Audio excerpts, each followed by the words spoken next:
हमारे साथ बातचीत करने के लिए अमर बावरी जी हैं। सर, कल सीसी की बैठक हुई, कल आप उसमें मौजूद थे, क्या क्या चीज़ें रहीं उसके अंदर थोड़ा सा बताएं।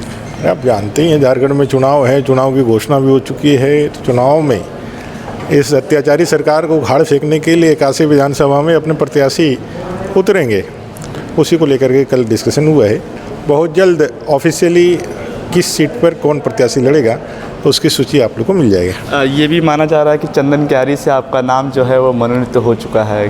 देखिए, मैंने कहा ना कि ऑफिशियली जब पब्लिक डोमेन में आ जाएगा, जब हमारे डिक्लेरेशन हो जाएगी राष्ट्रीय कार्यालय से, तब आपको सारी जानकारियां जो आप कह रहे हैं, बस थोड़ी देर का इंतज़ार कीजिए, वो सारी चीज़ें आपके सामने रहेंगी। अच्छा, चुनाव की तारीखों का ऐलान हो गया सर, अब आप रांची निकल रहे हैं, किन किन तरीक़ों से तैयारी आप कर रहे हैं? झारखंड में भी एक तरफ कांग्रेस है, जेएमएम भी लगातार कह रही इस बार बीजेपी सेंधमारी नहीं कर सकती, इस बार नाक का सवाल हो गया है बीजेपी के लिए। जेएमएम कांग्रेस आरजेडी थी, अब नहीं रहेगी। 100% जनता की सरकार बनाने के लिए जनता तैयार है, और इस भ्रष्टाचारी सरकार को, अत्याचारी सरकार को, ये वायदा खिलाफी करने वाली सरकार को, युवाओं को ठगने वाली सरकार को बाहर का रास्ता दिखाई जाएगी। और आप इंतज़ार करिए, 23 नवंबर को जब ईवीएम और चुनाव का रिजल्ट आएगा, तब यह वर्तमान की सरकार दूर दूर तक कहीं ढूंढने से भी नज़र नहीं आएगी। जल जमीन जंगल की बात कर रहे हैं, जेएमएम कह रही बीजेपी इसे दरकिनार करती है, संथाल कोल्हान की बात नहीं कर रही बीजेपी, सिर्फ अपने फ़ायदे के लिए। लगता है आपको कि जेएमएम इस बार, कांग्रेस जो इस बार आगे पहुँच पाएगी? जल जंगल ज़मीन की बात करके इन लोगों ने सिर्फ वोट ही अपने लिए इकट्ठा किया है।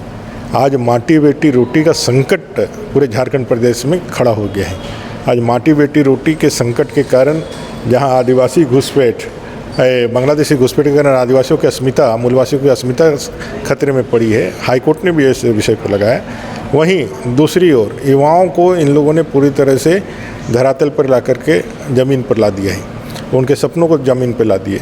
तो ऐसे भ्रष्टाचारी सरकार को अब जो जल जंगल ज़मीन का बात करके आदिवासियों को जिस तरह से उन्होंने संकट में डाला है, अब वो समुदाय भी समझ गया है कि ये सिर्फ हमें अपना वोट बैंक के रूप में इस्तेमाल करते हैं। इसलिए इस बार माटी बेटी रोटी के सम्मान में भारतीय जनता पार्टी मैदान में है। अच्छा, आखिरी सवाल मेरा रहेगा सर कि 50 से 55 सीटों पर माना जा रहा है कि बीजेपी की सहमति बन गई है। आजसू के साथ भी क्या संभावना है सहमति, जो असमंजस में स्थिति थी वो कम्प्लीटली पूरी तरीके से हो चुकी है पूर्ण? देखिए, एनडीए का, गठबंधन का और सीट शेयरिंग का घोषणा भी ऑफिशियली आपको बहुत जल्द मिल जाएगा। चलिए, हमारे साथ बात कर रहे थे अमर बावरी, जिन्होंने कहा कि जल्द ही झारखंड के अंदर बीजेपी का कमल खिलेगा। न्यूज़ बाइस्कोप के लिए दीपक कुशवाहा की रिपोर्ट, दिल्ली।